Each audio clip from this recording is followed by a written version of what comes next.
అతిగా మాట్లాడటం ఆకర్షణీయమని చెప్తారు. ఇది నిజమేనా? మాట్లాడటం అనే విషయంలో ఏమైనా నియమాలున్నాయా? మాటల చేత దేవతలు మన్నన చేతి వరంబులిత్తురు అని ఒక చాటు పద్యం. వాక్కు వెండి, మౌనం బంగారం అనే సామెత కూడా ఉంది.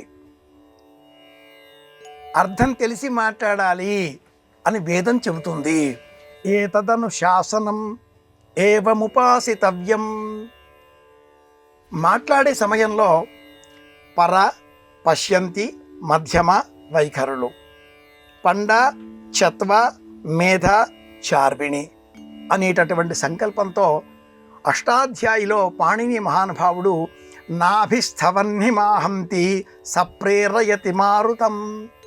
ఇది మాట్లాడాలి అని మన మనసులో సంకల్పం కలగగానే ఒక అక్షర రూపం ఏర్పడి నాభిలో ఉండే అగ్నిహోత్రుడి కారణంగా స్వీకరించిన వేడి స్వీకరించడంతో బహిర్గతమై ముఖమండలంలో ఉండే 42 భాగాల ద్వారా శబ్దాలను వెలువరిస్తుంది.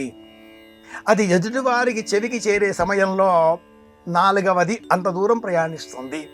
వాటికే వైఖరులు అని పేరు. మాట్లాడే సమయంలో వైఖరులు వెలువడాలి. ఏ రకమైన ఎక్స్ప్రెషన్ వైఖరి లేకుండా మాట్లాడితే ఎదుటివారికి భయం కలుగుతుంది. అర్థం తెలిసి మాట్లాడాలి. వాక్యం అలా ఉంటుంది అని శాస్త్రం చెబుతుంది. కనుకనే మౌనంగా ఉంటే క్షేమం కలుగుతుంది. ఏదైనా అవసరం వస్తే మాట్లాడాలి. అవసరం లేని ఎడల మౌనంగా ఉండడం శ్రేయస్కరం. మౌనంగా ఉండేవారికి శత్రువులు ఉండరు.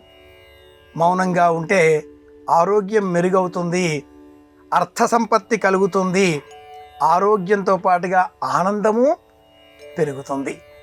మౌనం లాభదాయకం. అవసరమైతేనే మాట్లాడాలి.